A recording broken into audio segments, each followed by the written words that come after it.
Hello everyone, this is Rohit Kumar here, and you all are watching my economics class. This is the fifth part of economics chapter 1, the story of village Palampur. Today I shall try to explain various topics in this video, so I hope you will get benefit after watching this video. In our previous videos, I have explained various topics in my videos. Today I shall try to explain on the page number 10. In page number 9, I have complete 6 points of this chapter, and in this video I want to start the concept number 7. So let's start. Come to the page number 10.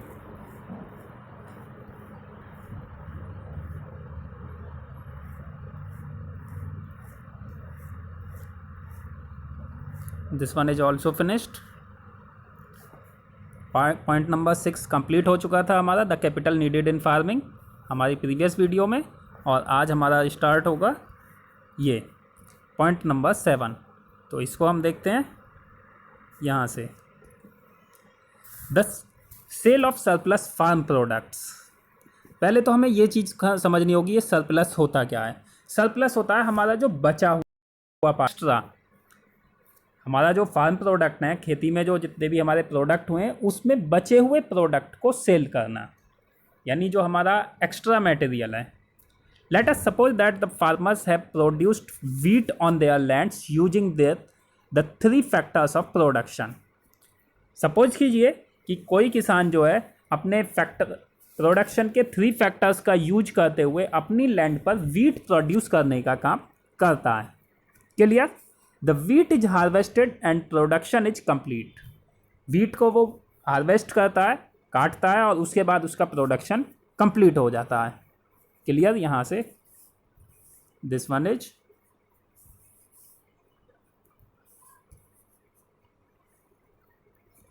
What do the farmers do with the wheat. अब वो किसान जो है उस wheat का क्या करेगा जो उसने प्रोड्यूस किया है. The retain a part of the wheat for the family's consumption and sell the surplus wheat. वे किसान उन्होंने वीट का जितना पार्ट उन्हें अपनी फैमिली के कंजम्पशन के लिए चाहिए उतना वो रिटेन कर लेते हैं, स्टोर कर लेते हैं.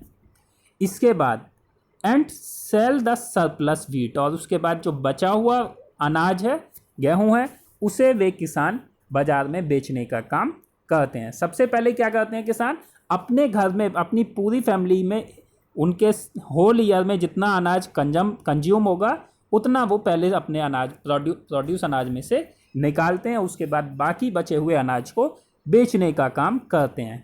I hope you all are clearly understand. तो आगे कंटिन्यू.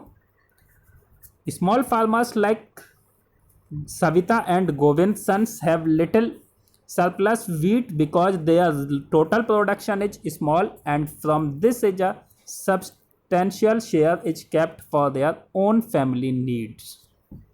यहाँ पर हम बात करें तो सविता और गोविंद के जो बच्चे हैं उनकी हम बात करें, उनके पास एक तो ज़मीन ज़्यादा नहीं है, छोटे किसान हैं वे लोग, तो उनके पास छोटे किसान होने की वजह से उनके छोटे खेतों पर बहुत कम अमाउंट में उनका वीट प्रोड्यूस होता है, या जो भी क्रॉप वो प्रोड्यूस करते हैं वो कम अमाउंट में प्रोड्यूस होती है. दिया है ना, production is small and from this is a substantial share is to kept for their own family need.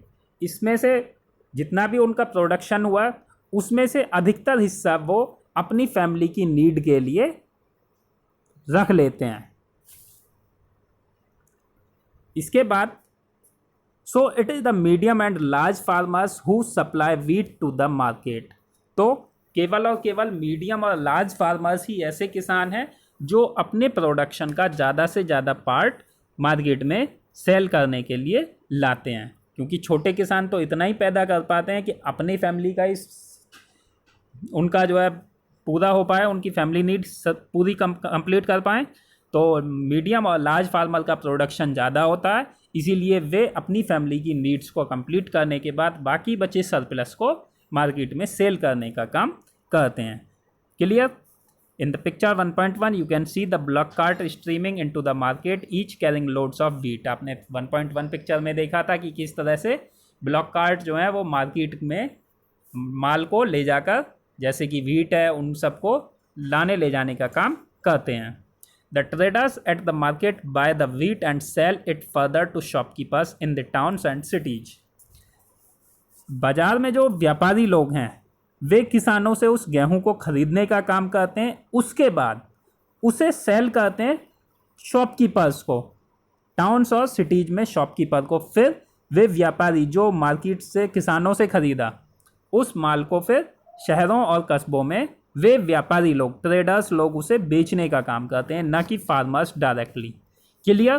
तो यहाँ पर ट्रेडर्स प्रोडक्शन से बहुत ज़्यादा अमाउंट में मनी अर्न करते हैं, जबकि फार्मर्स को अपनी प्रोडक्शन का बहुत कम पार्ट मिलता है उसकी अर्निंग के रूप में। With the help of an example, the writer of this story explain this issue. Like Tejpal Singh, the large farmer, has a surplus of 350 quintals of wheat from all his lands. Tejpal Singh जो एक large farmer हैं, उनकी अपनी जो खेती की ज़मीन है उसमें से उनके पास 350 कुंटल सरप्लस के रूप में वीट प्रोड्यूस होता है। सरप्लस है इतना, तो ध्यान रखना है, ये उनका एक्स्ट्रा बचा हुआ वीट है अपनी फैमिली के कंज्यूम के निकालने के बाद, जिसे उन्हें मार्केट में बेचना होता है। क्योंकि तेजपाल सिंह जो है वो एक लार्ज फार्मर हैं, उनके पास लैंड काफ़ी अमाउंट में है। ठीक, यहाँ ही sells the surplus wheat at the Raiganj market and has good earnings. Tejpal Singh अपनी जो सरप्लस वीट है उसे रायगंज की मार्केट में बेचते हैं और अच्छा खासा पैसा अर्न करते हैं। Clear? What does Tejpal Singh do with his earning? अब तेजपाल सिंह ने जो ये पैसा कमाया, ये अपनी इस अर्निंग से क्या करेंगे? Last year Tejpal Singh had put most of the money in his bank account. Last year Tejpal Singh ने अपनी जो ये सरप्लस को बेचा था, तो उसके बाद जो पैसा उन्हें मिला वो उन्होंने अपने बैंक अकाउंट में डिपॉजिट कर दिया था। Clear? Later he used the saving for lending to farmers like Savita who were in need of a loan. इसके बाद ये तेजपाल सिंह अपनी उसी सेविंग को जो उन्होंने लास्ट ईयर बैंक में जमा की, उसको जो है ऐसे किसानों को जैसे कि सविता है, उन्हें वो लोन के रूप में देने का काम करते हैं। He also used the saving to arrange for the working capital for the farming in the next season. इसके अलावा वो अपनी प्रीवियस सेविंग अमाउंट को इस तरह से अरेंज करते हैं कि वो वर्किंग कैपिटल के रूप में उनके यूज हो, कहाँ? फार्मिंग में, अगले सीजन के लिए। पिछले साल जो उन्होंने सरप्लस बेचा था उसका पैसा उन्होंने बैंक में जमा किया, वो ऐसे किसानों को देने के लिए जैसे कि सविता थी, लोन के रूप में उन्हें पैसा दिया, और कुछ पैसा वर्किंग कैपिटल के रूप में रखा जो अपने खेती में अपने जो लेबर आएगी उसे पेड करना है अगले सीजन के लिए। तो अगले सीजन के लिए भी उनके पास पैसा है और लोन पर देने के लिए भी उनके पास पैसा है, और वो भी प्रीवियस ईयर का। इस साल की जो उनकी सेविंग है वो अकाउंट में ही बची हुई है। तो क्योंकि उनका जो लैंड एरिया है, उनके लैंड ओनर जो है वो काफ़ी लार्ज अमाउंट ऑफ लैंड के हैं। Clear? This year Tejpal Singh plans to use his earning to buy another tractor. इस साल तेजपाल सिंह ने प्लान किया है कि वो अपनी अर्निंग से एक और दूसरा ट्रैक्टर खरीदेंगे। Another tractor would increase his fixed capital. दूसरा ट्रैक्टर खरीदने से उनकी जो फिक्स कैपिटल है उसमें और इंक्रीजमेंट हो जाएगा। फिक्स कैपिटल यानी जो उनके पास जमा पूंजियां हैं। जमा पूंजी से मतलब है कि उनकी जितनी भी फिक्स असेट हैं, जिसमें ट्रैक्टर, उनके इंस्ट्रूमेंट वगैरह आते हैं, आपके पीछे बताया भी था। आगे अब like Tejpal Singh other and medium farmers sell the surplus farm product. Tejpal Singh के जैसे ही और बहुत सारे किसान अपने मीडियम फार्मर्स जो हैं, तेजपाल सिंह जैसे लार्ज फार्मर और कुछ मीडियम फार्मर्स अपने सरप्लस को जो उनके खेत में पैदा होता है उसको बेचने का काम करते हैं। A part of the earning is saved and kept for buying capital for the next season. Large farmers और मीडियम फार्मर्स अपनी अर्निंग का कुछ पार्ट सेविंग कर देते हैं, जिससे कि वो अगले सीजन की फसल के लिए कुछ चीज़ों को ख़रीदने में उसका यूज कर सकें। नेक्स्ट सीजन के फसल बोने में या और कुछ चीज़ खरीदने के लिए जो पैसा चाहिएगा, उसके लिए वो इस कैपिटल का यूज करते हैं जो उन्होंने अपनी प्रीवियस सरप्लस को बेचकर बचाया है। Clear?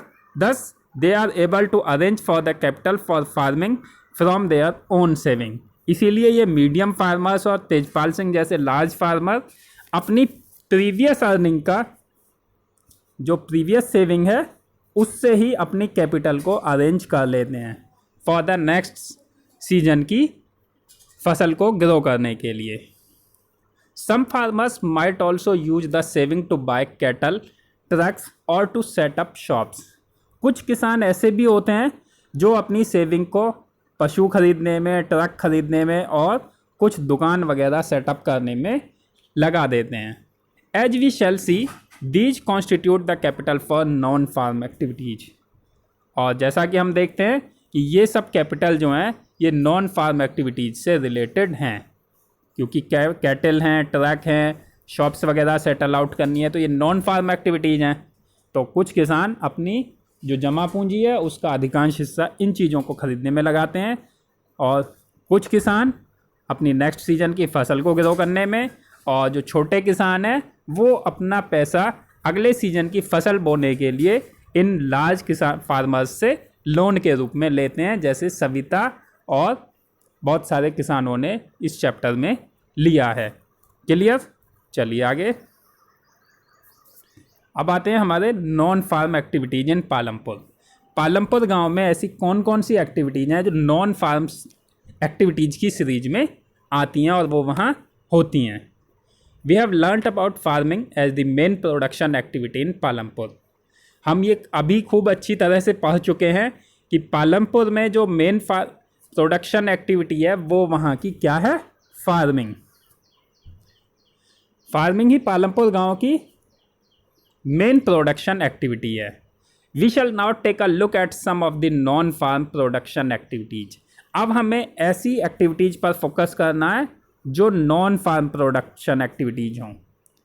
Only 25% of the people working in Palampur are engaged in activities other than agriculture. Palampur गांव के लगभग 25% पीपल ही ऐसे पीपल हैं जो एग्रीकल्चर को छोड़कर बाकी और कामों में एंगेज हैं। नहीं तो लगभग 75% लोग ऐसे हैं जो और कामों को करते हैं, एग्रीकल्चर वर्क को करते हैं। केवल 25% के आसपास ही ऐसे पीपल हैं जो एग्रीकल्चर से अलग काम करते हैं। 75% डिपेंड ऑन एग्रीकल्चर, क्योंकि एग्रीकल्चर ही वहाँ की प्रोडक्शन एक्टिविटी है। अभी हमने बात की फार्मिंग या एग्रीकल्चर, तो 25% people are engaged in non farm activities. तो पालमपुर की नॉन फार्म एक्टिविटीज क्या हैं? फर्स्ट पॉइंट है उसमें dairy, the other common activity. Dairy जो अदर कॉमन एक्टिविटी भी है। Dairy is a common activity in many families of Palampur. Dairy Palampur गांव के बहुत सारे परिवारों की कॉमन एक्टिविटीज के रूप में फेमस है इन पालमपुर।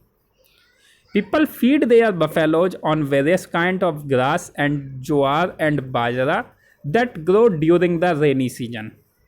पालमपुर गांव के लोग अपने पशुओं के लिए, जो उनकी गाय भैंस हैं, उनके लिए जो घास वगैरह है, घास और ज्वार और बाजरा, वो जो रेनी सीजन में पैदा हो जाते हैं, उन सबको अपने बफेलो को लेकर आते हैं और उनसे उनके लिए चारे का प्रबंध करते हैं। The milk is sold at Raiganj. वे लोग, पालमपुर गांव के लोग जो हैं, अपने पशुओं के मिल्क को रायगंज में बेचने का काम करते हैं। इसके बाद रायगंज जो है वहाँ के पास का गांव है पालमपुर के, अभी हमने बताया ही था। वहाँ से 2 traders from Shahpur town have set up collection cum chilling centre at Raiganj from where the milk is transported to far away towns and cities. Raiganj के पास शाहपुर जगह है, शाहपुर गांव कस्बा है, वहाँ पर 2 व्यापारियों ने collection cum chilling centre establish किया हुआ है। Collection cum chilling centre Shahpur शहर में, जो रायगंज के पास में शाहपुर शहर है, वहाँ पर 2 व्यापारियों ने कलेक्शन कम चिलिंग सेंटर, यानी कि चिलर वाला जो सेंटर होता है, दूध डेयरी कह सकते हैं आप एक तरीके से, चिलिंग सेंटर, वहाँ पर लोग जो है दूध को लेकर आते हैं और उसके बाद ये लोग जो हैं, ये व्यापारी जो हैं, ये वहाँ से उस दूध को ठंडा करके, चिल करके दूर के कस्बों में और शहरों में ले जाने का काम करते हैं। उसे फिर ट्रांसपोर्ट करते हैं। कौन? ये 2 ट्रेडर्स। क्लियर? चलिए आगे चलते हैं।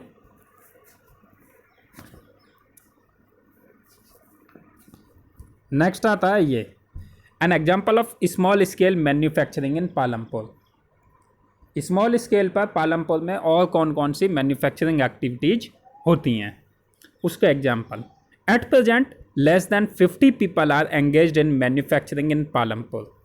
प्रेजेंट टाइम में पालमपुर गांव में 50 पीपल से भी कम लोग ऐसे हैं, दिया है ना, लेस दैन 50 पीपल, 50 से भी कम लोग ऐसे हैं जो मैन्युफैक्चरिंग के वर्क में एंगेज हैं। मैन्युफैक्चरिंग होता है किसी चीज़ का निर्माण करना।